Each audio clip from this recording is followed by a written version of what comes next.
దేవుడు మనతో ఏం మాట్లాడతాడో ఒక్కసారి అందరం పరిశుద్ధ గ్రంథం తరపు మనం చూస్తున్నాం. దేవుడు కూడుకున్న మనందరితో మాట్లాడుతున్నాక ప్రభు మనమందరం పరిశుద్ధ గ్రంథం తీసి లూకా సువార్త లూకా కింద 17వ అధ్యాయం 13 నుంచి 6 వచనాలు చదువుతున్నాం. లూకా సువార్త 17వ అధ్యాయం 11వ వచనం నుంచి 6 వచనాలు నేను చదువుతున్నాను. అందరం తన పరిశుద్ధ గ్రంథాలు తీసి ప్రభు మనతో ఏం మాట్లాడుతున్నాడో ఒక్కసారి ధ్యానిస్తాం. ప్రభు వాక్యం 70 నంబర్ పేజీ 17వ అధ్యాయం 11వ వచనం. ఆయన అంటే ప్రభు అయిన యేసుక్రీస్తు యెరూషలేమునకు ప్రయాణమైపోతూ సమరయ గలిలయ మధ్యలో వెళ్తుండెను. ఆయన ఒక గ్రామంలోకి వెళ్ళుతుండగా 10 మంది కుష్ఠరోగులు ఆయనను ఎదురుగా వచ్చి దూరంగా నిలిచి, యేసు ప్రభువా, మమ్ము కరుణింపుమని కేకలు వేసి ఆయన వారిని చూసి, మీరు వెళ్ళి మిమ్మల్ని యాజకులు కనుపరుచుకోవాలని వారితో చెప్పాను. వారు వెళ్తుండగా శుద్ధులై వారితో ఒక్కరు తన స్వస్థత కలుగుత చూసి గొప్ప శబ్దం దేవుని మహిమపరిచి తిరిగి వచ్చి ఆయన కృతజ్ఞత చెల్లించుతూ ఆయన పాదముల యొద్ద సాగిలపడెను. వాడు సమరయుడు. ప్రార్థన చేసుకుందాం. మహోన్నతుడా, సర్వాధికారి, సృష్టికర్త, కరువు తండ్రి, ప్రభా, ఆయన నీకు వేలాది వేలాది స్తోత్రములు. ఆయన ఈరోజు పరిశుద్ధ దినం, పరిశుద్ధ గ్రంథం నుంచి అమూల్యమైన సత్యాలు మాకు మాట్లాడిన ఆయన ఈ మాట ద్వారా మమ్మల్ని బలపడుతుంది. ఆలోచించే క్రమం మాకు నేర్పిన ఆయన నువ్వు మాతో మాట్లాడుకోవాలి. నువ్వు మాట్లాడతావన్నా యేసుక్రీస్తు పరిశుద్ధ నామం బట్టి వేడుకుంటున్నాం తండ్రి.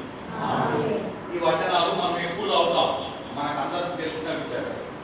కానీ ఇందులో నుంచి ప్రభు మనతో మాట్లాడుతున్న మాటలు మరొకసారి జ్ఞాపకం చేస్తూ, ప్రభు అయిన యేసుక్రీస్తు యెరూషలేము నుంచి ప్రయాణమై సమరయ గలిలయ మధ్యన వెళుతుండగా ఒక కుష్ఠరోగి, ఒక 10 మంది కుష్ఠరోగులు యేసు ప్రభువును చూస్తున్నారు.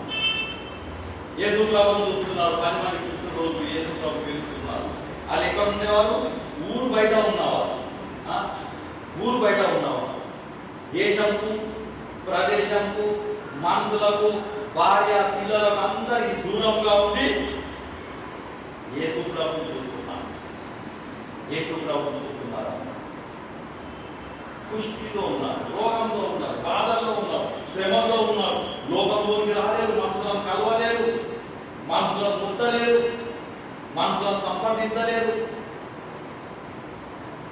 వాళ్ళు దూరం నుంచి కేకలు వేస్తున్నట్టు మనం చూస్తున్నాం. కేకలు వేస్తున్నారు. అలా కూడా యేసు ప్రభువా, మమ్ము కరుణింపుమని కేకలు వేసి ఆయన వారిని చూస్తున్నాం. మీరు వెళ్ళి మేము యాజకులు కనపడుతున్న వారు చెప్పగా వెళ్ళి ఉండగా చూడలే. దూరం నుంచి కేకలు వేస్తున్నారు. యేసు ప్రభువా,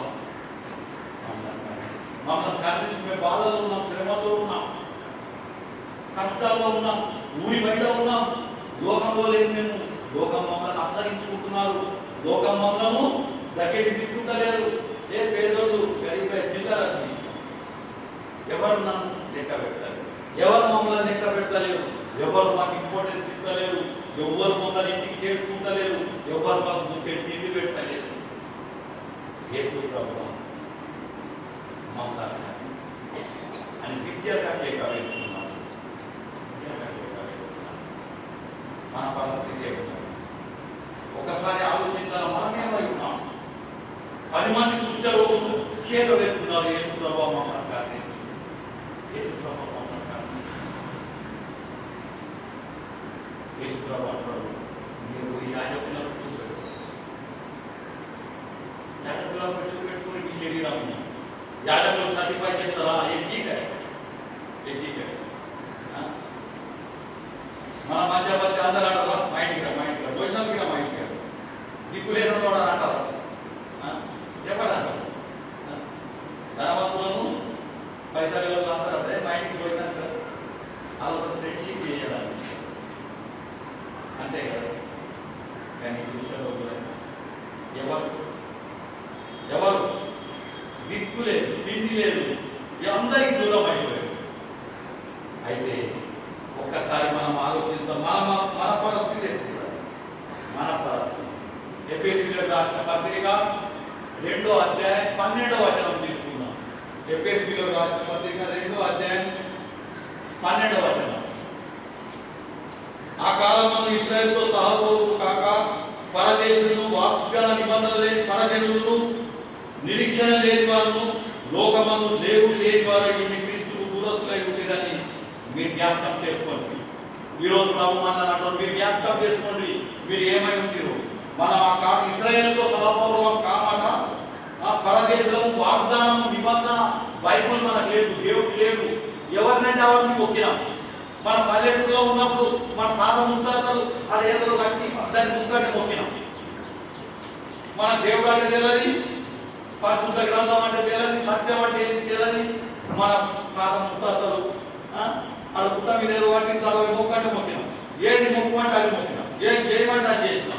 వాగ్దానాలు లేవు, నిబంధనలు లేవు, పరిశుద్ధ గ్రంథం లేదు, సత్యం అంటే ఏంటి తెలియదు, అబద్ధం అంటే ఏంటి తెలియదు, పాపం అంటే ఏంటి తెలియదు. చిన్న పిల్లలకు అగ్గినకి పోయి ముట్టితారు దగ్గర చూడండి. మనకేం తెలియదు. అందరు పాపం చేస్తే మనం పాపం చేస్తాం, అందరు తప్పులు చేస్తే మనం, అందరు అబద్ధం ఆడితే మనం అబద్ధం ఆడుతున్నాం. వాగ్దానాలు లేవు, నిబంధనలు లేవు, పరిశుద్ధ గ్రంథం లేదు, వాక్యం లేదు. దేవుడు అంటే ఏమి తెలియదు, ఏమి తెలియదు. అసంతోలను నేను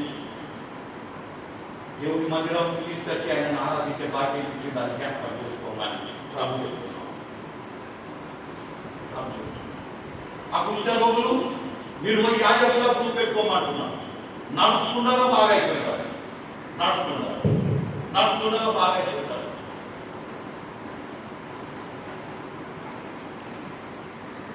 మన పరిస్థితి మనం చూద్దాం. కుష్ఠ రోగులు తిరగ కష్టాల్లో, బాధల్లో, శ్రమల్లో ఉన్నాం. దేవుడు లేని వారు, నిరీక్షణ లేని వారు, ఏమి లేని వారు. మనం ఇప్పుడు దేవుడి మందిరం కట్టున్నాం, దేవుడి సన్నిధానం కట్టున్నాం. నడుస్తూ యాజకులను చూపెట్టుకున్నాం. మరి మనం ఎవరికి చూపెట్టుకుందాం? అప్పుడు పుస్తకంలో మీరు యాజకులకు పోయి చూపెట్టుకోండి. ఈరోజు మనం ఎవరికి చూపెట్టాలి? మనకు ఒక యాజకుడు ఉన్నాడు, అది మనకు తెలిసే మనకు ఒక యాజకుడు. ఎబ్రీయులకు రాసిన పత్రిక 7వ అధ్యాయం 26వ వచనం అందరూ తీసి మన యాజకులను ఒకసారి జ్ఞాపకం చేసుకున్నాం. మనం ఎవరిని ఆరాధిస్తాం తచ్చినాము ఈరోజు మనం జ్ఞాపకం చేసుకున్నాం. ఎబ్రీయులకు రాసిన పత్రిక 7వ అధ్యాయం 26వ వచనం అందరూ తమ తమ పరిశుద్ధ గ్రంథాలు తీసి చూసుకొని మనం ఎవరిని ఆరాధిస్తాం తచ్చినప్పుడు ఇక్కడ స్పష్టంగా రాయబడి ఉన్నారు. 204వ పేజీ ఎబ్రీయులకు రాసిన పత్రిక 7:26లో రాయబడ్డది. పవిత్రుడు, నిర్దోషి, నిష్కల్మషుడు, పాపంలో చేరక ప్రత్యేకంగా ఉన్నవాడును, ఆకాశ మండలం కంటే మిక్కిలి హెచ్చైన వాడైన ఇట్టి ప్రధాన యాజకుడు మనకు సరిపోయినవాడు. ఇట్టి ప్రధాన యాజకుడు మనకు సరిపోయిన ఆయన మనం చూపెట్టుకున్నారా? ఆయన మనం చూపెట్టుకున్నారా? ఆయన పరిశుద్ధుడు, పవిత్రుడు, నిష్కల్మషుడు, పాపంలో చేరక ప్రత్యేకంగా ఉన్న ప్రభు అయిన యేసుక్రీస్తుడు మనం పోయి చూపెట్టుకున్నారా? ప్రభువా, నేను నడుస్తున్నాను, నీ మందిరం కట్టుతున్నాను, నేను ఆరాధిస్తున్నాను, నేను పూజిస్తున్నాను, నేను శుద్ధి అయినా. యాజకుని సర్టిఫికెట్ కావాలా? 10 మంది కుష్ఠ రోగులకు యాజకుని సర్టిఫికెట్ కావాలా? యాజకుడు చూసి అంటాడు, ఎస్ యు ఆర్ కరెక్ట్, ఇప్పుడు మందిలో వెళ్ళచ్చు. ఎందుకంటే యాజకుడు పరీక్షిస్తాడు, దాని మందరం పరీక్షిస్తాడు. ఆరాధన నువ్వు నేను ఇలా కూర్చుంటున్నాం, ఆరాధిస్తున్నాం. మనం ఎవరు చూపెట్టుకున్నారా? మన ప్రభు చూపెట్టుకున్నారా? ప్రభువా, నేను పరిశుద్ధంగా ఉన్నాను, పవిత్రంగా ఉన్నానని దేవుడి మందిరంలో సాగుతున్నా, దేవుడిని ఆరాధిస్తున్నా, దేవుడి సంఘం కట్టుకున్నా. నా సర్టిఫికెట్ ప్రభు అయిన యేసుక్రీస్తు ఒకసారి మనం చూపెట్టుకున్నాడు ఉండాలి. మన జీవితంలో ఒకసారి ప్రభుత్వంలో ఉన్నాం. మనం ఆయన సన్నిధానం పైన ఆయన బిడ్డ దగ్గరికి పోదాం. ప్రభు certificate, yes you are my son, నువ్వు సర్టిఫైడ్. అప్పుడు యాజకులను చూపెట్టుకోమన్నాడు. ఇప్పుడు ప్రభు ప్రధాన యాజకుడు మన ప్రభు అయిన యేసుక్రీస్తు చూపెట్టుకున్నారా? మనం ప్రభా, నువ్వు నాకు వాక్యం ఇచ్చినావు, ఆరాధించే శక్తి ఇచ్చినావు, ఎట్లా ఆరాధించాలో చెప్పినావు. నీ మాట ప్రకారం యథార్థంగా ఆత్మతో సత్యంతో నేను ఆరాధిస్తున్నాను. నేను యోగ్యనా? నా పాపం పోయింది, నా చెడ్డ క్రియలు పోయినాయి, నా చెడ్డ ఆలోచనలు పోయినాయా అని మనం ప్రభు చూపెట్టుకున్నాం. ఒకప్పుడు వాగ్దాన నిబంధన లేని వారం, దేవుడు లేని వారం, నిరీక్షణ లేని వారం, పాపం అంటే ఏంటి, పరిశుద్ధత అంటే ఏంటి తెలియదు. ఎటువంటి తిరిగిన మందరం ప్రభు ఆయన మందిరంలో తీసుకుని వచ్చింది. ఆయన పరిశుద్ధుడు, పవిత్రుడు, నిర్దోషి, నిష్కామశుడు, ప్రధాన యాజకుడు. ఆయన పోయి మనం చూపెట్టుకున్నారు. అప్పుడు కుష్ఠరోగులు 10 మంది కుష్ఠరోగులు పోయి యాజకుని చూపెట్టుకున్నాడు. అందుకే ఒక్కడి దేవుని దగ్గరికి వచ్చినాం, ఒక్కడి దేవుని దగ్గరికి వచ్చినాం. ఇంకా తొమ్మండు కూడా ఎక్కడ పోయాడు, ఇంకా తొమ్మండు కూడా ఎక్కడ పోయిందని ప్రభు అడుగుతున్నాడు. అదే వచనం కూడా 18వ వచనం ఏమంటాడు? ఈ అన్యుడు తప్ప దేవుని మహిమతో తిరిగి వచ్చిన వాడు ఒక్కడు లేడా, అవుపడలేదా అని అంటున్నాడు. ఈ ఒక్కడే వచ్చాడు దేవుని దగ్గరికి. ఇంకా తొమ్మండు కూడా ఎక్కడ పోయాడు? ఒక్కడు దేవుని దగ్గరికి వచ్చి ఆరాధిస్తున్నాడు. ఇంకా తొమ్మండు కూడా ఎవరు ఎటువైనారు? బాగుపడ్డారు కదా, మంచిగా అయింది కదా, మంచిగా అయినాక దేవుని దగ్గరికి వస్తలేదు, అంతే కదా, మంచిగా అయినా దేవుని దగ్గరికి వస్తలేదు. ఇంకా తొమ్మండు కూడా ఎక్కడ? మన పద్ధతి అదే ఉన్నది. తొమ్మండులో ఉన్నాం మనం, దేవుని దానికి అంతలేదు చూపెట్టుకున్నందుకు నేను పరిశుద్ధంగా ఉన్నాను అదేనా, మనం ఎట్లున్నామని ప్రభు ఈరోజు మాట్లాడుతున్నాడు. ఒక్క కుష్ఠరోగి వచ్చింది, ఒక్కడే బాగా వచ్చింది.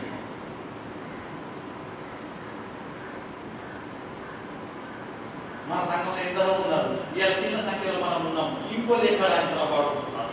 ఇంకున్న వారందరూ ఎటువైంది? నువ్వు ఒక్కడే వచ్చినావా? ఇంకో లేకపోయింది. ప్రభు మనకి ఎన్నో మేలు, ఎన్నో ఉపకారాలు చేస్తున్నాడు, ఎన్నో మేలు చేస్తున్నాడు. ఇంకో అందరూ ఎటువైంది? నువ్వే వచ్చినావు.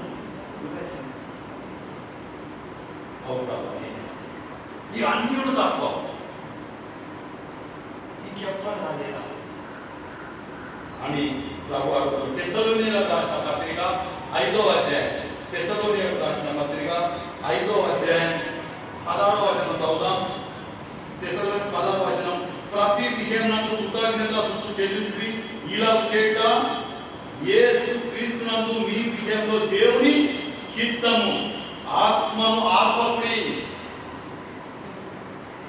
ఆత్మను ఆర్పద్దట, కృతజ్ఞతాస్తుతులు చెల్లించాలట.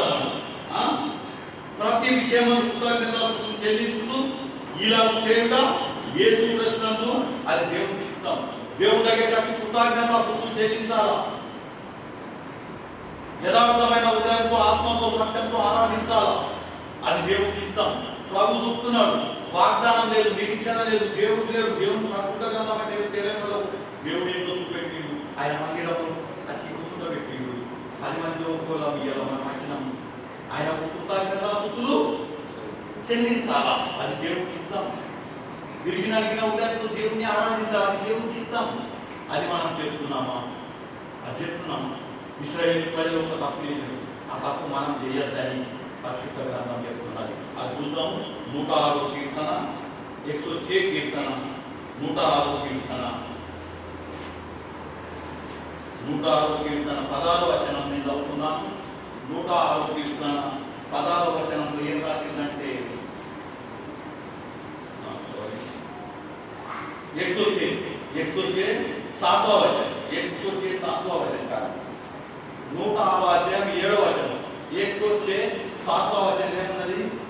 ఐగుప్తులో మా పితరులు నీ అద్భుతాలను గ్రహింపగా ఉండిరి, నీ కృపా బాహుళ్యాలను జ్ఞాపకం తెచ్చుకొన ఉండిరి. సముద్రం వద్ద, ఎర్ర సముద్రం వారు తిరుగుబాటు చేసిండ్రు. ఐగుప్తు మా పితరులు నీ అద్భుతాలను గ్రహింపగా ఉండిరి. ఐగుప్తీయులు దేవుడు ఎరిగిన వారు, దేవుడి పిల్లలు తిరుగుబాటు చేస్తున్నారు. వాళ్ళు అద్భుతాలను మర్చిపోయినరు, ఎర్ర సముద్రం పాయన చేసుకుని మర్చిపోయినరు,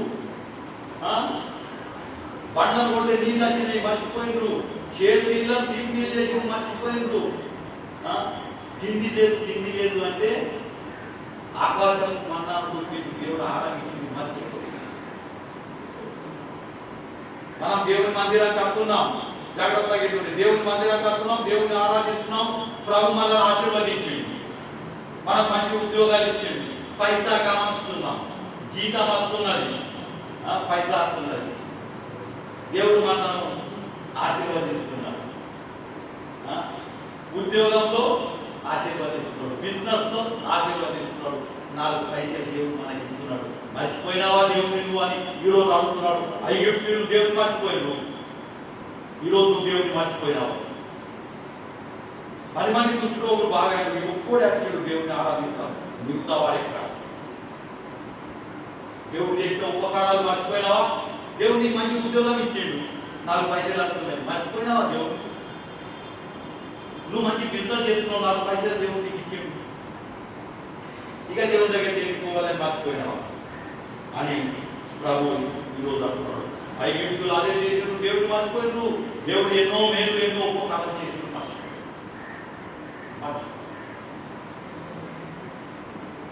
ఈరోజు ప్రభు నువ్వు మర్చిపోయినావా? 10 మంది కుష్ఠరోగుల 9 మంది రాజగోపుడు నువ్వు మర్చిపోయినావా అని ప్రభు ఈరోజు నిన్ను నన్ను మనందరూ అడుగుతున్నారు. వచ్చిన మాట్లాడు మర్చిపోయే స్వభావం మనలో దేవుని దగ్గర వస్తామంటే దేవుడు మనల్ని ఆశీర్వాదిస్తాడు. రోగాలు రాకుండా చేస్తాడు. కుష్ఠరోగాలు బాగా చేసిన దేవుడు నీ యొక్క రోగం బాగా చేస్తాడు. నీకు ఆయుష్ మంచిగా ఇస్తాడు, నీకు ఆరోగ్యం మంచిగా ఇస్తాడు. నువ్వు దేవుని దగ్గర వచ్చిన అన్ని మేలు జరుగుతున్నాయి. కానీ నువ్వు దేవుడు ఇచ్చిన మేళ్ళను మర్చిపోతేవా ఏమైతే తెలుసా? దేవుడు ఇచ్చిన మేళ్ళను మర్చిపోతే, దేవుడు ఇచ్చిన మేలు మర్చిపోతే శ్రమ. రోమ పత్రిక 1:21, రోమ పత్రిక 1:21 మరియు వారు దేవుని ఎరిగి ఆయనను దేవునిగా మహిమపడలేదు, కృతజ్ఞతలు చెల్లించలేదు, కానీ తమ బాధభయాలు వ్యక్తులైపోయినాడు. రోమ సంఘానికి పౌలు రాస్తున్నాడు, దేవుని ఎరిగి దేవుని మహిమపడలేదు, కృతజ్ఞతలు చెల్లించలేరా? దేవుడిని ఎరిగిండ్రు, దేవుడు మంచి దేవుడు అంట తెలుసు, దేవుడు నన్ను ఆశీర్వదిస్తాడంట తెలుసు, దేవుడు నన్ను మంచిగా చెప్తాడంట తెలుసు, ఆయనను దేవుడికి కృతజ్ఞత చెల్లించలేదు, దేవుడిని మహిమపడలేదు. దేవుడు అంటే నీళ్ళెక్కే, ఆయన ఇచ్చిన ఆశీర్వాదాలు కాదా, ఆయన ఇచ్చిన పైసా కాదా, ఆయన ఇచ్చిన ఆరోగ్యం కాదా, కానీ దేవుడు అంటే మర్చిపోయాడు. ఇక్కడ దేవుడు అంటే తెలిసి కూడా దేవుడిని ఆరాధిస్తలేరు, కృతజ్ఞత అయితే దేవుడు వాళ్ళకు అదే మొదటి 28వ వచనంలో ఏం చేసింది? 28 28వ వచనం అదే అధ్యాయం, రోమ 1వ అధ్యాయం 28వ వచనంలో మరియు వాళ్ళు తమ మనసులో దేవుడిని పోటీయలేరట. మనసులో దేవుడిని పోటీయలేకపోయి కనుక చేరని కాలం చేయటకు దేవుడు వాళ్ళకి బస్తమని ఇచ్చిండట. వాళ్ళు దేవుడికి మనసు ఇయ్యలేరు, దేవుడిని अच्छे दिल से आराधना नहीं कर रहा है तो దేవుడు భ్రష్ట మనసు ఇచ్చేసి, భ్రష్ట మనసు ఇస్తే చెడ్డ మనసు ఇస్తే వాళ్ళు ఏం చేస్తారు? చెడ్డ కార్యాలు చేయడానికి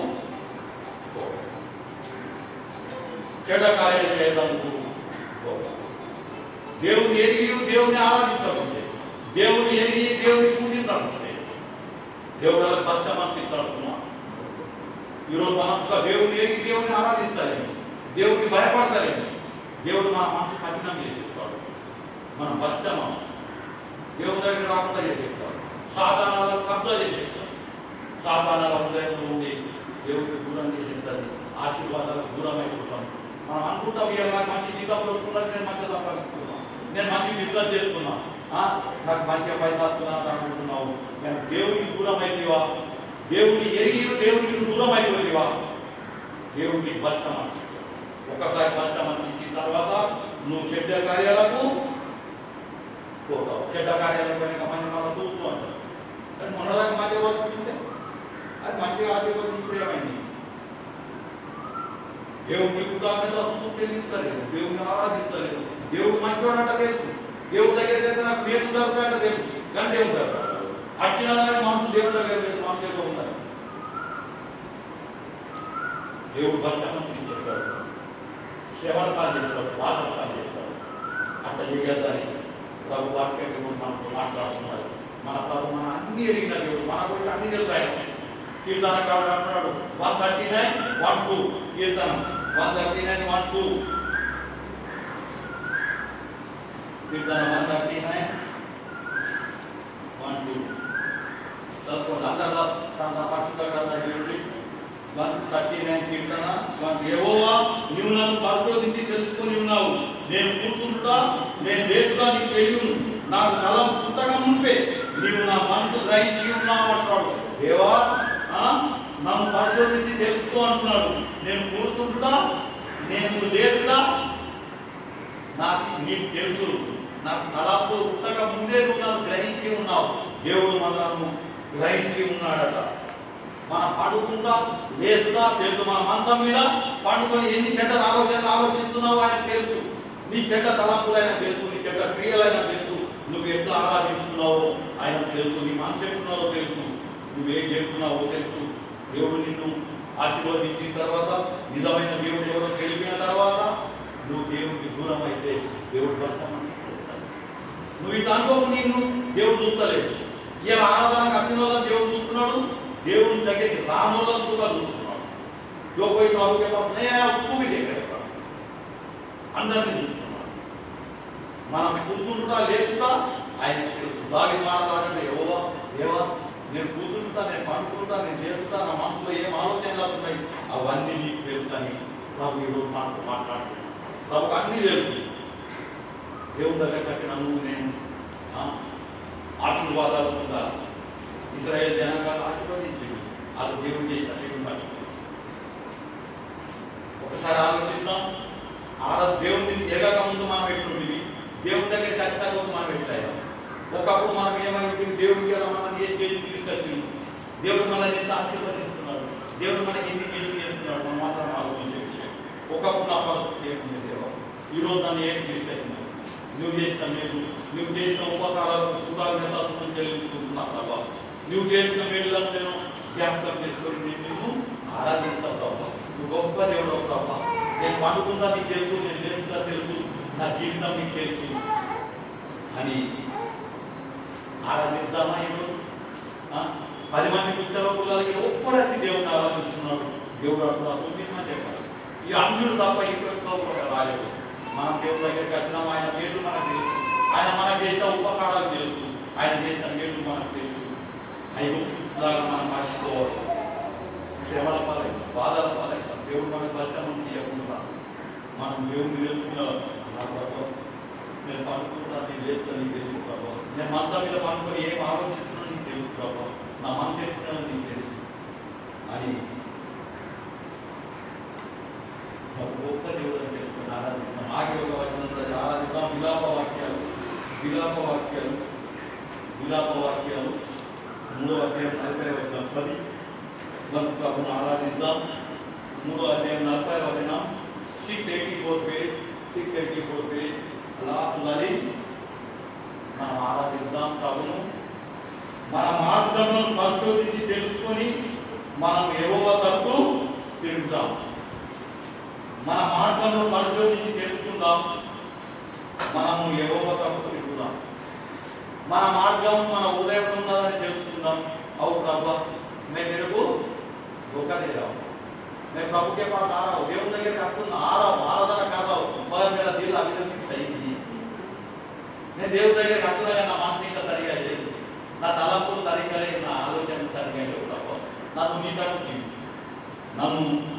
తరపు నేను తిరుగుతాను, మనం యువతకు తిరుగుతాం, నా దేవుని తరపు తిరుగుతాను. ప్రభు నేను ఆరాధిస్తున్నా, నేను పూజిస్తున్నా, కానీ నేను ఇంటికి పోయాక నీకు మీద తిరుగుబాటు చేస్తాను, నీ మాటలు కూడా మాట్లాడతా, నా మీద అవిశ్వాసం ఉన్నది. నువ్వు నాకు ఎన్నో మేలు చేసినావు ప్రభు, నేను ఇయ్యాలంటే నేను నీ తరపు తిరుగుతాను, నువ్వు చేసిన మేలులను జ్ఞాపకం చేసుకుంటావు. యథార్థమైన ఆత్మతో సత్యంతో నేను ఆరాధిస్తాను. నువ్వు నా దేవుడు, నా ప్రభువు, నా సర్వాధికారి. నేను నడుచుకుంటా తెలుసు, నేను పండుకుంటా తెలుసు, నా ప్రతి మనసులో ఉందా తెలుసు. నువ్వు నా దేవుడు, నేను యథార్థమైన హృదయంతో ఆరాధిస్తాను. అందరినీ ఆరాధిస్తాను. 10 మంది పుస్తకంలో ఒప్పుకున్నాం, బాగా దేవుడిని ఆరాధించాల్సిన, ఆయన మహిమపడాల్సినాం, ఆయన సృష్టించాల్సినాం. ఆరాధిస్తాం, మనసు పూర్వక ఆరాధిస్తాం. దేవుడు అనుగ్రహించే ఆశీర్వాదాలు, దేవుడి వాక్యం జీవిస్తాం.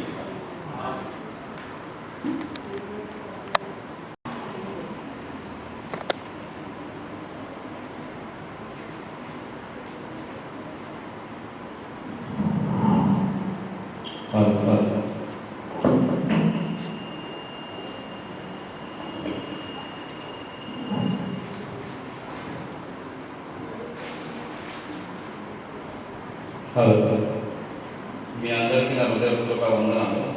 చాలా చాలా దినాల తర్వాత దేవుడు వేదిక నుంచి పాట పాడాలని ఆశిస్తున్నాడు. అందు గురించి నేను ఇంకొక చిన్న పాట పాడాలని ఆశిస్తున్నాను. ఎవరైనా ఉన్నారా, ఎచటైనా ఉన్నారా ఇలాంటి స్నేహితుడు? ఎవరైనా ఉన్నారా, ఎచటైనా ఉన్నారా ఇలాంటి స్నేహితుడు? నా యేసయ్య లాంటి మంచి స్నేహితుడు, ప్రేమించి ప్రాణం పెట్టిన గొప్ప స్నేహితుడు. ఎవరైనా ఉన్నారా, ఎచటైనా ఉన్నారా ఇలాంటి స్నేహితుడు? హేతువేమి లేకుండా, లాభమేమి పొందకుండా ప్రేమ చూపువారు లేరు లోకమందునా. హేతువేమి లేకుండా, లాభమేమి పొందకుండా ప్రేమ చూపువారు లేరు లోకమందునా. నేను కోరుకోకుండా నా కోసము తనకు తాను చేసినాడు సిలువ యాగము. నేను కోరుకోకుండా నా కోసము తనకు తాను చేసినాడు సిలువ యాగము. నా యేసయ్య లాంటి మంచి స్నేహితుడు, ప్రేమించి ప్రాణం పెట్టి గొప్ప స్నేహితుడు. నా యేసయ్య లాంటి మంచి స్నేహితుడు, ప్రేమించి ప్రాణం పెట్టిన గొప్ప స్నేహితుడు. ఎవరైనా ఉన్నారా, ఎచటైనా ఉన్నారా ఇలాంటి స్నేహితుడు? ఎవరైనా ఉన్నారా, ఎచటైనా ఉన్నారా ఇలాంటి స్నేహితుడు? అంతస్తులు లేకుండా, హరతలు చూడకుండా జతను కోరువారు దొరకరు ఎంత వెతికినా. అంతస్తులు లేకుండా, హరతలు చూడకుండా జతలు కోరువారు దొరకరు ఎంత వెతికినా. నీచుడనని చూడకుండా నా కోసము మహిమనంత వీడినాడు, ఏమి చిత్రమో. నీచుడనని చూడకుండా నా కోసము మహిమనంత వీడినాడు, ఏమి చిత్రమో. నా యేసయ్య లాంటి మంచి స్నేహితుడు, ప్రేమించి ప్రాణం పెట్టిన గొప్ప స్నేహితుడు. నా యేసయ్య లాంటి మంచి స్నేహితుడు, ప్రేమించి ప్రాణం పెట్టి గొప్ప స్నేహితుడు. ఎవరైనా ఉన్నారా, ఎచటైనా ఉన్నారా ఇలాంటి స్నేహితుడు? ఎవరైనా ఉన్నారా, ఎచటైనా ఉన్నారా ఇలాంటి స్నేహితుడు? స్వార్థమేమి లేకుండా, ఫలితం ఆశించకుండా మేలు చేయువారు ఎవరు విశ్వమందునా. స్వార్థమేమి లేకుండా, ఫలితం ఆశించకుండా మేలు చేయువారు ఎవరు విశ్వమందునా. ఏమి దాచుకోకుండా నా కోసము ఉన్నదంత ఇచ్చినాడు, ఏమి త్యాగము. ఏమి దాచుకోకుండా నా కోసము ఉన్నదంత ఇచ్చినాడు, ఏమి త్యాగము. నా యేసయ్య లాంటి మంచి స్నేహితుడు, ప్రేమించి ప్రాణం పెట్టి గొప్ప స్నేహితుడు. నా యేసయ్య లాంటి మంచి స్నేహితుడు, ప్రేమించి ప్రాణం పెట్టిన గొప్ప స్నేహితుడు.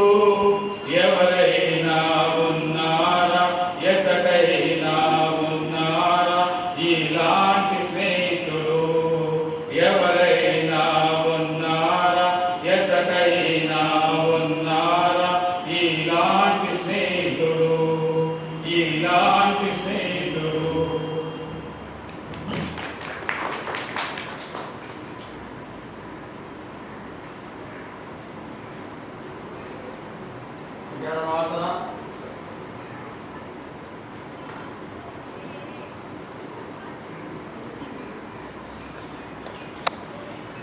గ్రంథం జ్ఞాపకం చేసుకొని మన తెలుగులో హెచ్చరిక భాగంగా 5-10 నిమిషాలు మాత్రమే ఎక్కువ బోర్ కాకుండా 2వ వచనం 2వ వచనం పడితే ప్రభుత్వ యాత్రని అందరూ తమ పరిశుద్ధ గ్రంథం తీసి కీర్తనకారులు రాసిన 116వ అధ్యాయం 8వ వచనం.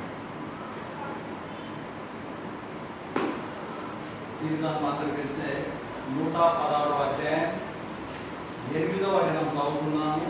514 పేజ్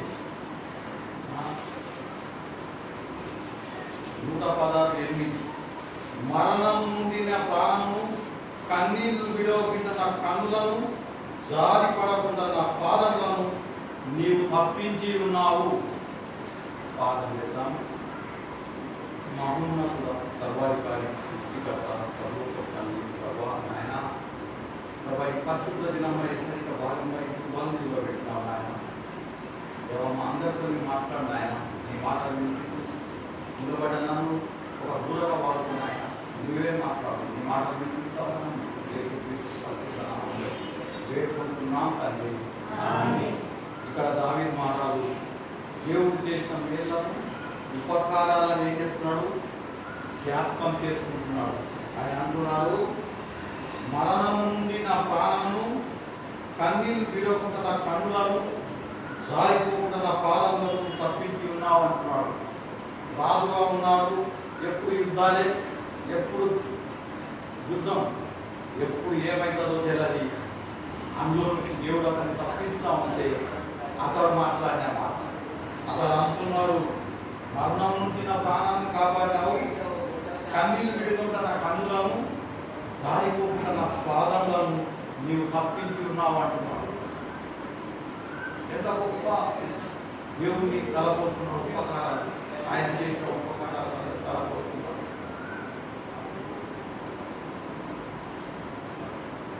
మనం కూడా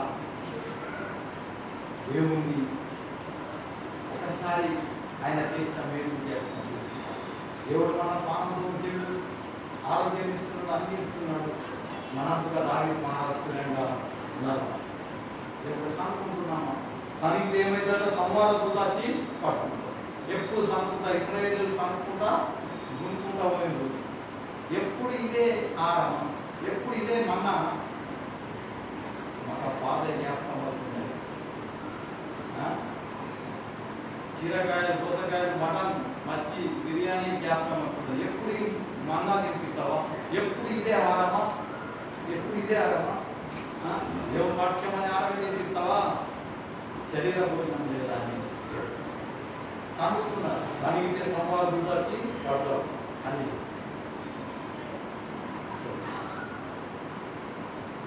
ఎప్పుడు దేవుని ఉపకారాలను తలపోస్తూ ఉండాలి. దేవుడు ఇంకా ఇంకా ఇంకా ఇంకా మేలు మన పట్ల చేస్తాడు. ఆయన ఉపకారాల మీద నమ్మిక ఉంచాలా. ఆయన మన పట్ల చేసిన మేళ్ళ మీద నమ్మిక ఉంచాలా. దేవుని మీద నమ్మిక ఉంచాలా. దేవుని ఆరాధించడానికి వచ్చిన ఒకటినే జాయిగా దేవుని మందిరంలో ఒక కొంచెం పని చేసి బట్టిగా ఓటు దేవుడు వ్యర్థంగా పోనీయాలి. ఈరోజు యవనస్తులు వచ్చి కొద్దిగా ఇవన్నీ ఎత్తుకున్న సునీల్ లేడని మీరు చేసే ప్రయాసం దేవుడు మీకు ఇస్తాడు. మనుషులు మోసం చేస్తాడు. పైసలు తీసుకొని దుమాస్తాడు. దేవుడు మోసం చేయాలి. దేవుని సంఘంలో ఏ పని చేసినా కానీ, దేవుని మందిరంలో కూర్చున్నా కానీ మనకు ఆయన మేలు చేస్తాడు. అదే మేలు దావీదు మహారాజు దేవుని ఆరాధిస్తున్నాడు. నువ్వు చేసిన మేలు నా ప్రాణాలను ప్రాణంతో చెప్తున్నాను. ఆయన చేసిన మరణంలో నుండి నా ప్రాణం, కన్నీళ్లు విడుదల నా కన్నులో జారిపోకుండా నా పాదములను కాపాడిన అంటున్నాడు. ఒక్క సెకండ్లో ఏమైపోతుందో తెలియదు. ఒక్క సెకండ్లో సౌలు ఒక ఈట విడిచింది అని అలా చూపిస్తే కథం అయిపోతుంది. దేవుడు ఆ ఈట నుంచి తప్పించు, దాని మరణంలో నుంచి నా ప్రాణము కాపాడు. మనం పోతా ఉంటాం, వస్తూ ఉంటాం, ఎన్నో ఇన్సిడెంట్లు అవుతూ ఉంటాయి. దేవుడు మనం కాపాడుతున్నాడు, రోగంలో నుంచి మనం కాపాడుతున్నాడు, బాధల నుంచి కాపాడుతున్నాడు. వాళ్ళ మనం కాళ్ళ నొప్పులు, కీళ్ళ నొప్పులు ఉన్నాయి, కొందరు టేబుల్ మీద కూర్చుంటారు, ఆయన మనం కాపాడుతున్నాడు. మరణం నుంచి మనం కాపాడుతున్నాడు, దీర్ఘాయుష్మంతంగా మనం నుంచి ఆయన చేసిన ఉపకారాలను మేళ్ళను మరవద్దని ప్రభు వాక్యం ఈరోజు నాకు మాట్లాడుతున్నారు. ప్రభు వాక్యం మాకు మాట్లాడు. ఒక్క సెకండ్లో ఏమైపోతారు, ఎంతమంది చనిపోతున్నారు, ఎన్నో ఇన్సిడెంట్ మనం చూస్తున్నాం. కానీ మన దేవుడు కాపాడి, మనం ఎన్ని తప్పులు చేసినా మనల్ని కాపాడుకున్నాడు. ఎన్ని పాపాలు చేసినా, ఎన్ని తప్పులు చేసినా కానీ మనల్ని కాపాడుతున్నాడు. నా కుమారుడు నా మందిరం అంతా ఏదన్నది ఏమన్నా నా ఉపకారాలు మేలను జ్ఞాపకం చేసుకున్నాడు అని ప్రభు కాపాడుతున్నాడు. ప్రభు అందరికి ఉపకారాలు చెప్తున్నాడు. వార పడుతున్నది మంచోని మీద, చెడ్డోని మీద, దేవుని నమ్మిన మీద, దేవుని నమ్మని మీద పడుతున్నారు. అందరికి అన్నం ఇస్తున్నాడు, దేవుని నమ్మినోకి ఇస్తున్నాడు, దేవుని నమ్మని ఇస్తుగా అందరికి దేవుడు ఆహారం ఇస్తున్నాడు. అన్ని జీవరాశులు బతుకుతున్నాయి, పువ్వులు, పురుగులు, పిల్లులు, ఎలకలు, కుక్కలు అన్ని బతుకుతున్నాయి, మనుషులు బతుకుతున్నారు. అందరికి దేవుడు ఆహారం ఇస్తున్నాడు. ఎంత పెద్ద ఉపకారం. ఎవరి మీద అన్యాయం చేస్తారు, నమ్మిన వారి మీద అన్యాయం చేస్తారు, నమ్మని వారి మీద కూడా అన్యాయం చేస్తారు. నమ్మిన వారిని దేవుడు మరణంలో నుంచి కాపాడుతున్నాడు, నమ్మిన వారిని మరణంలో నుంచి కాపాడుతున్నాడు, రోగాల నుంచి కాపాడుతున్నాడు. నా కొడుగా పాపం చేయకు, నా కొడుగా తాగుబోతులతో తిరగకు, తాగుబోతులతో సాంగత్యం చేయకని ప్రభు చెప్తున్నాడు. తిండి బోతులతో సాంగత్యం చేయకని చెప్తున్నాడు. నా కుమారుడా ఈ దోవన నడువు అని చెప్తున్నాడు. దావీదు మహారాజు దేవుడు కాపాడుతున్నాడని పరిశుద్ధ గ్రంథం చెప్తున్నది. దావీదు మహారాజు కాపాడేటప్పుడు ఎవరిని యూజ్ చేసి తెలుసా? ఒక్క మాట ఆది చేసుకుని మనం కథ మన దేవుడు ఏమైనా మనకు అర్థమైపోతుంది. నా దావీదు మహారాజుకు ఓలు శత్రువు, ప్రధాన శత్రువు ఓలు దావీదు మహారాజు ప్రధాన శత్రువు. సౌలు సొంత మామనే దావీదు శత్రువు. అయితే దేవుడు దావీదు ఓలను కాపాడుతున్నాడు. తెలుసా? ఒకటి వచ్చిన దాన్ని మనం చూద్దాం. మొదటి సామెత 20వ అధ్యాయం 20వ వచనం. మొదటి సామెత 20వ అధ్యాయం 20వ వచనం, 20వ అధ్యాయం 30వ వచనం చదువుకుందాం.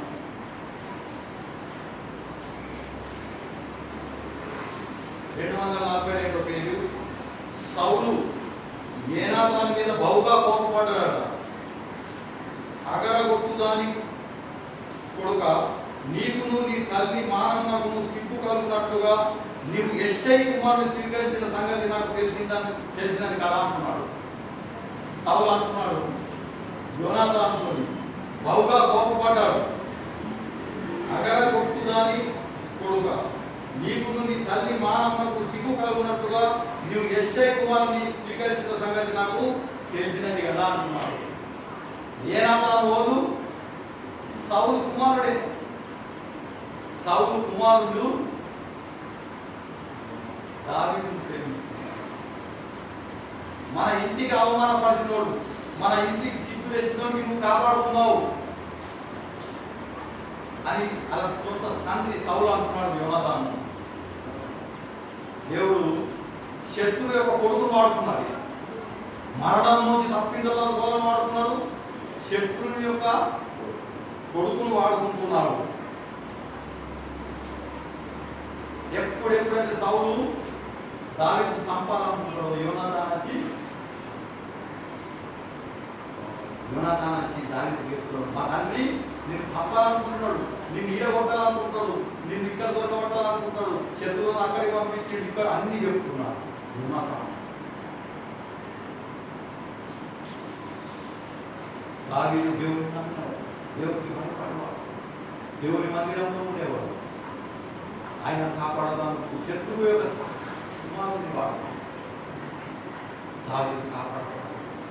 ఒక్క నిమిషంలో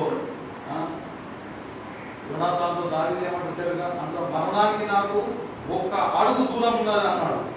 ఒక్క అడుగు దూరం ఉన్నది, నేను కాపాడతాను.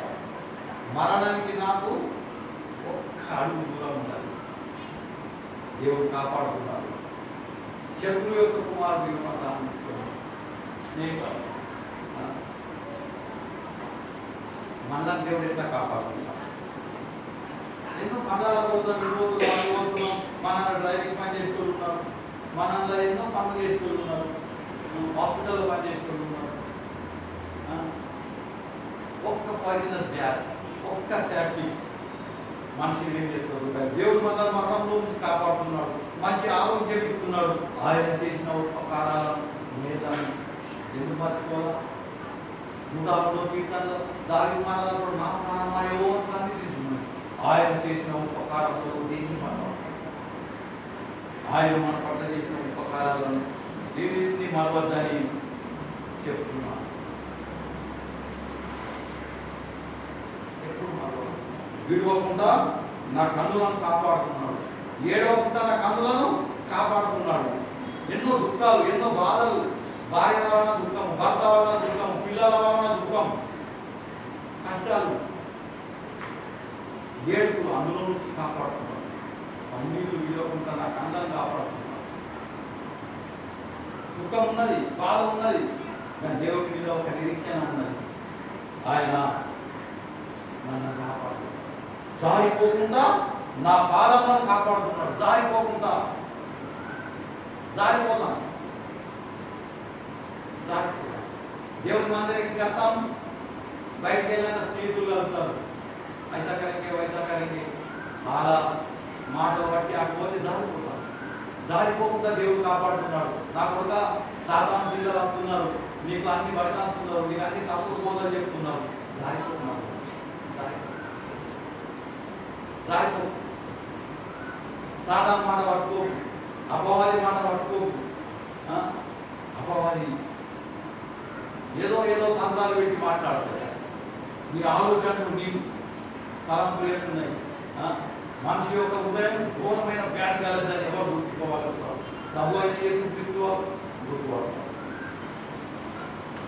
నీ మనసులో ఏమున్నది? నువ్వేం మాట్లాడుతున్నావు? నువ్వు ఇంకోలో ఇల్లు చెడిపోవాలంటే చూస్తున్నావా? ఇంకోలో కుటుంబం నాశనం కావాలంటే చూస్తున్నావా? దేవుడు అంతకేసి కూడా కాపాడుతాడు. జారిపోకుండా నా పాదములను కాపాడు. జారిపోకుండా నా పాదాలు చెడ్డ తోల పోకుండా, నా పాదాలు చెడ్డ స్థలాలకు పోకుండా, నా పాదాలు పాప కార్యాలకు పరిగెత్తకుండా దేవుడు కాపాడు. మన పాదాలు, మన కాళ్ళు పాపం చేయడం పరిగెత్తుతాయి. టైం కాగానే మనం పరిగెత్తుతాం. పాపం చేయడం, పాప కార్యాలు చూడాలి, పాప ఆలోచన జారిపోకుండా నా పాదాలను కాపాడుతున్నాడు. దావీదు మాట్లాడాలి. దేవుని అంత నమ్మిక వస్తే జారిపోకుండా మన పాదాలను కాపాడుతాడు. కన్నీళ్ళు విరగకుండా మన కళ్ళను కాపాడుతాడు. మరణం నుంచి రక్షిస్తాడు. దావీదు మహారాజు ఏమంటానికి అంటున్నారు? నాకు మరణానికి ఒక్క అడుగు దూరం, ఒక నిమిష దూరం, ఒక్క ఈటెలిస్తే దేవుడు నాకు మనల్ని రక్షిస్తున్నాడు, కాపాడుతున్నాడు, ఆరోగ్యం ఇస్తున్నాడు. కష్టాలు వస్తున్నాయి, బాధలు వస్తున్నాయి, శ్రమలు వస్తున్నాయి, అందరిలో మనలను కాపాడుతున్నాడు. ఆ దేవుని ఎంత మట్టుకు మనం ఆరాధిస్తున్నాం, పూజిస్తున్నాం. ఆరాధనలో మనం మాట్లాడుతున్నాం, నేర్చుకున్న ఒక మాట సరి మనం తీస్తాం, అది మళ్ళా చదువుదాము. అప్పుడు ఇప్పుడు 139వ కీర్తన సరి తీసేసాం. 139వ కీర్తన మొదటి 2 వచనాల్లో ఏం రాసింది? మళ్ళా నేను జ్ఞాపకం చేస్తున్నా. ఇప్పుడు అయింది, యెహోవా నీవు నన్ను పరిశోధించి తెలుసుకో, నేను కూర్చుంటా, నేను చేస్తున్నా, నీకు తెలుసు. నాకు తల పుట్టక ముందే నీవు నా మనసును గ్రహించి ఉన్నావు దేవా అంటున్నాడు. దావీదు రాసిన కీర్తనని మనం చదువుతున్నాం. దేవా నన్ను పరిశోధించి తెలుసుకో దేవా, నేను కూర్చుంటా, నేను చేస్తున్నా, నీకు తెలుసు ప్రభా. నాకు తల పుట్టక ముందే నీవు నా మనసును గ్రహించి ఉన్నావు ప్రభా అని అంటున్నాడు. నా మనసు మాకు నాకు మంచి తలంపులు అయితే, నేను చెడ్డ ఆలోచనలు కలిగి ఉన్నా, చెడ్డ తలంపులు కలిగి ఉన్నా, చెడ్డ చూస్తున్నా, చెడ్డ ఆలోచిస్తున్నా ప్రభా, నా మనసును కంట్రోల్ చేయి అని అడుగుతాను. దావీదు మహారాజు అదే అడుగుతున్నాను. ప్రభా నాకు పరిశోధించి తెలుసుకో ఆయన, నేను కూర్చుంటా, నేను చేస్తా, నీకు తెలుసు. నా తలంపులు, నేను మంచం మీద పడుకున్నప్పుడు నా తలంపులు ఎంత చెడ్డ తలంపులు మాకున్నాయో ఏమన్నా మనకి కాకుండా చెడ్డ ఆలోచన చెడ్డ తలంపులు కాకుండా నా మనసా మీద ఉన్నప్పుడే నేను మంచి ఆలోచన వచ్చేటప్పుడు నన్ను కాపాడిన ఆయన చేసిన ఉపకారం దేవా మరణంలో పుట్టిన ప్రాణాన్ని కాపాడుకున్నావు. ఎందరో కరోనా వైరస్ వచ్చిన దేనికి అందరికీ కాపాడినావు. ఎన్నో రోగాలు వస్తున్నాయి, అందులోకి నన్ను కాపాడుకున్నావు దేవా. ఎన్నో శోధనలు వస్తున్నాయి, నన్ను అందరికీ కాపాడుకున్నావు దేవా. నువ్వు చేసిన మీరు నేను ఎన్నాడు మాడవాను దావీదు మహారాజు యొక్క ప్రాణంకు అతనికి ఒక్కసారి దూరం ఉన్నది. శత్రువుని యొక్క కుమారుడితో కాపాడబడ్డాడు. దేవుడు ఒక శత్రువు సాతాను దేవుడు కుమారుడితో కాపాడబడ్డాడు. దేవుడు ఎవరినైనా తీసుకెళ్తాడు, నీ ప్రాణం రక్షించాడు. దేవుడి వాక్యాన్ని పాటించాడు. మహోన్నతుడ సర్వాధికారి సృష్టికర్త పరలోక తండ్రి ప్రభా నాయనానికి వేలాది సూత్రములు నాయన ఈ సమయంలో ఇతర భాగంలో అవును ప్రభా నిజంగా మరణం నుంచి మమ్మల్ని కాపాడుతున్నావు. కన్నీళ్లు విడవకుండా నా కంటను కాపాడుతున్నావు. నా కాళ్ళు జారిపోకుండా నా పాదాలను కాపాడుతున్నావు నాయన. నేను నడుచుతా, నేను పండుకుంటా, నేను చూసుకుంటా తెలుసు ప్రభావ. నీకు అన్నీ తెలుసు. మా పరిస్థితి నీకు తెలుసు, మా ఆలోచనలు నీకు తెలుసు నాయన. ఈ మందిరాలను కట్టినాం నాయన. నీ వాక్యం ద్వారా బలపడుతున్నావు, నీ వాక్యం ద్వారా మాతో మాట్లాడుతున్నావు. లోకంలో మేము ఎట్లా బతకాలో మాకు తెలుసుకున్నావు నాయన. అనుకోతాము మమ్మల్ని మా కుటుంబాలను కాపాడి నువ్వు చేసిన మేము నువ్వు చేసిన ఉపకారం వాళ్ళు ఎక్కువ మేము ఎక్కువ ఉపకారాలు చేస్తున్నావు నాయన. నువ్వు చేసిన ఉపకారాలు మేము ప్రభా లెక్కకు మించి ఉన్నాయి నాయన. మేము సజీవ లెక్కలో ఉన్నాం, అందిన ఆహారం తింటున్నాం, ఆరోగ్యవంతులుగా ఉన్నామంటే నీ కృప నాయన. నీ కృపదారని నీ మందిర ఆహారం కట్టే సంపూర్ణ సుఖం ఉన్నది, సంపూర్ణ సంతోషం ఉన్నదని చెప్తున్నాం. ఈ మందిరాన్ని ఆవరణలో ఎన్నో రకాల వాక్యం ద్వారా నాకు మాట్లాడుతున్నాను. ఈ వాక్యంలో చక్కగా జీవించడానికి లేదు నాయన. మమ్మల్ందరినీ ఆశీర్వదించి జీవిస్తున్నాం. మా అందరి మాటలు అంగీకరిస్తున్నామని నమ్ముతున్నాం. యేసుక్రీస్తు పరిశుద్ధ నామములో వేడుకుంటున్నా తండ్రి. ఆమేన్. తండ్రి కుమార శివాత్మకును